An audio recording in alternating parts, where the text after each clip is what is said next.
Hey dears, well, कौन है ये लोग? कहाँ से आते हैं? hey dears, welcome back to our YouTube channel and Facebook page. তো সবাই আশা করি খুবই ভালো আছো। এটা কেমন একটু মানে সেই একই রকম টাইপের ইন্ট্রো রয়ে গেছে। তো যাই হোক, এই ইন্ট্রো দিয়েই তো আমাদেরকে বড় হতে হবে। তো আমি আজকে এসেছি সকাল থেকে ভিডিও করব বলে অনেকবার ভেবেছি, বাট করা হয়নি, ঠিক আছে। তো আমি আজকে এসেছি আমার বান্ধবীর বাড়ি। তো ওয়েট, এই যে ওনার বাড়ি এসেছি। তো তোর বাড়ি যে এসেছি কেমন লাগছে বল? একটু ভালো মানে আমটা ভালো নয় না, আমি বাড়ি আসছি বলে ভালো লাগেনি? কোনটা?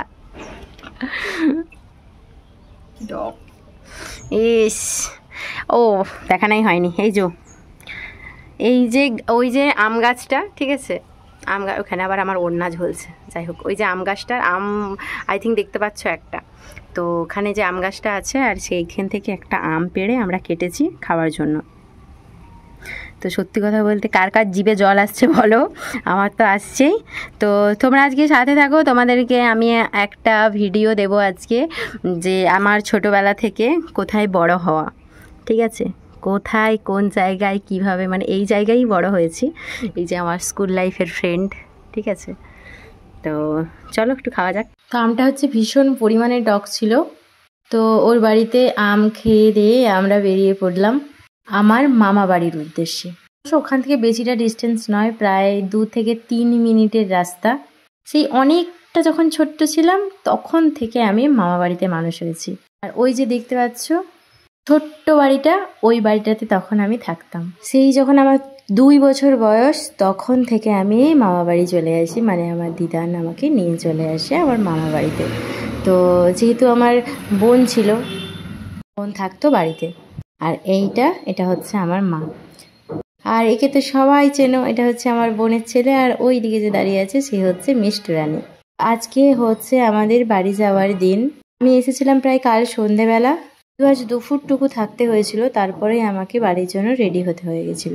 তার জন্য দেখতেই পাচ্ছ সব ব্যাগপত্র সব গোছানো হয়ে আছে।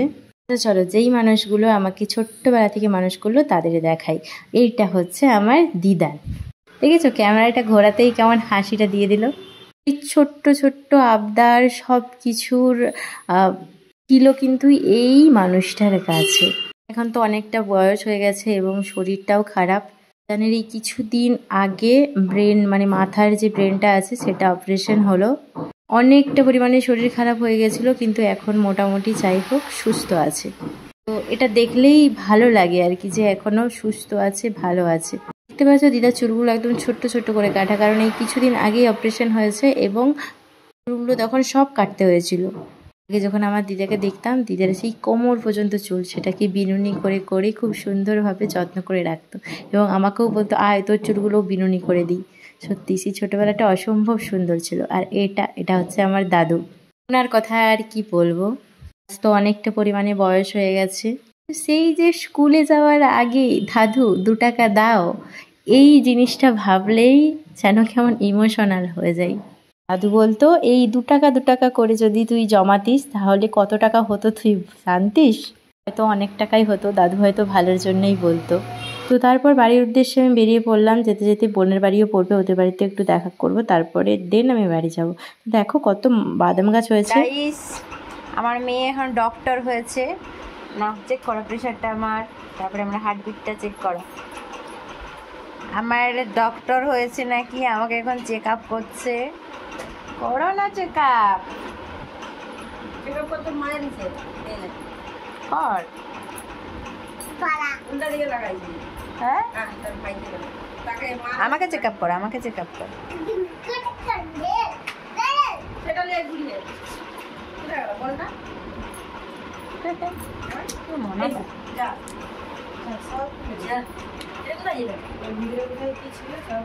ওই দিন আমি আসিনি, পরের দিন সকালবেলা যেহেতু আমার কাজ ছিল, তো ওদের বাড়ি থেকে আমাকে একেবারে কাজে জয়েন করতে হবে, তার কারণে চলে গেলাম আমি রেডি হতে। তো রেডি হওয়া আমার অবশ্য একদম কমপ্লিট হয়ে গেছে। আর ঘড়িটায় দেখো কত স্ক্র্যাচ পড়েছে, আর জীবনেই কত স্ক্র্যাচ, আর ঘড়িতে স্ক্র্যাচ নিয়ে আমি কি করব, তাই না?